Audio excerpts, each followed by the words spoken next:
Ito na mga kapaders, yung ating bangka na ibaba na namin kahapon. Ano yung makasamahan ko pala mga kapaders, tulog pala sa ibaba ng kuberta. Ito yung ating mga kasama mga kapaders pag dayo. Si Tyson at saka si Kadabis Rico, si Jan Pugi. Ito nga pala mga kapaders, yung ating makina.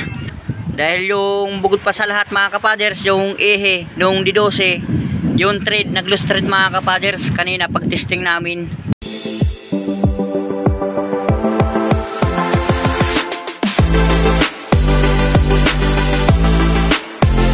Papagpalang hapon mga kapaders, welcome to my channel. Muli namang bumabalik sa inyong harapan ang Father Insan Vlog. Wala muna tayong adventure, pamana sa gabi mga kapaders. Ngayon mga kapaders, Pitsa 14, tayo muna idadayo sa kabilang isla, diyan parte sa may Kabikulan mga kapaders. Tayo ay matesting sa pagdayo.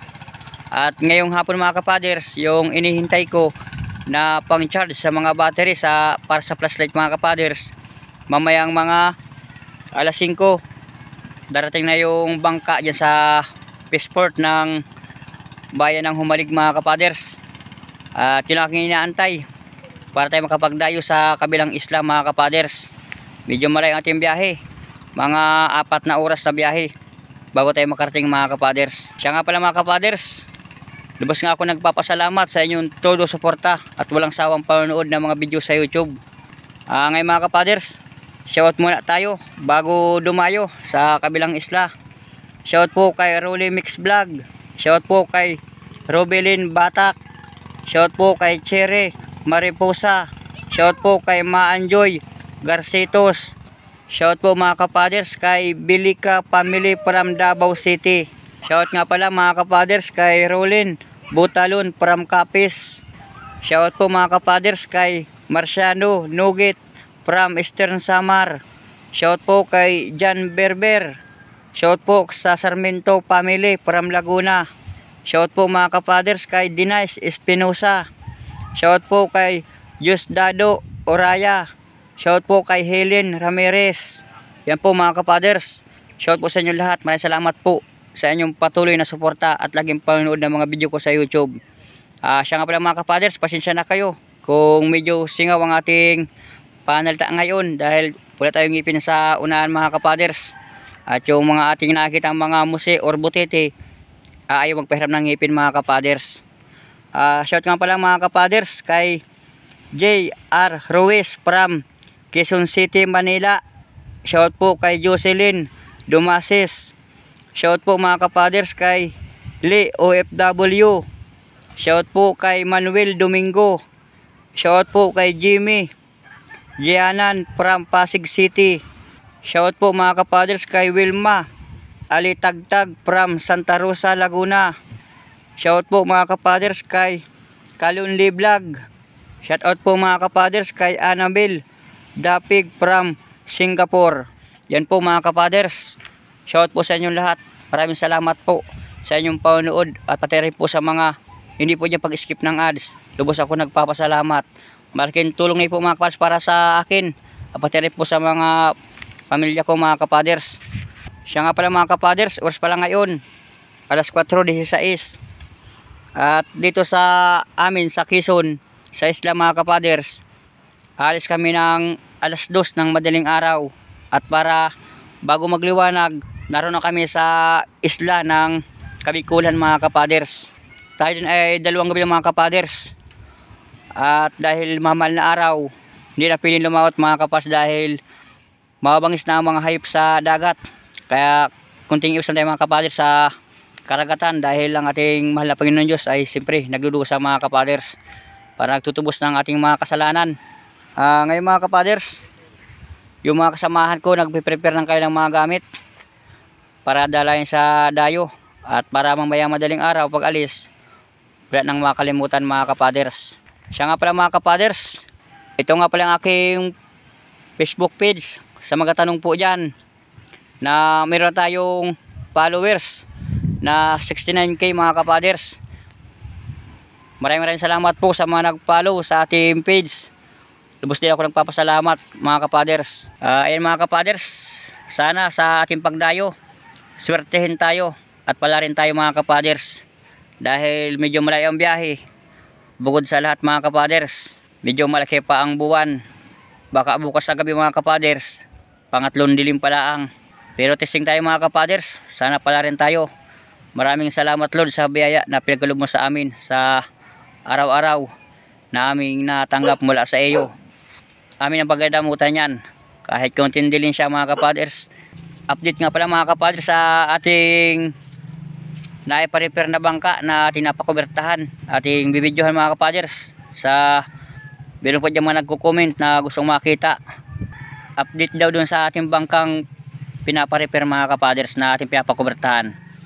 Tayo mga kapaders, samahan ninyo ako. Ating bibidyohan. Ito na mga kapaders, yung ating bangka na ibaba na namin kahapon. Ayan. Ano yung makasamahan ko pala mga kapaders, tulog pala sa ibabaw ng kuberta. Ating sasampahin mga kapaders. Dahil yung isang makina may diferensya mga kapaders. Medyo may diferensya ang nozzle tip. Kaya nakakabit dyan isang makina lang mga kapaders, yung D20 pero bago mga kapaders. Ito yung ating mga kasama mga kapaders pag dayo.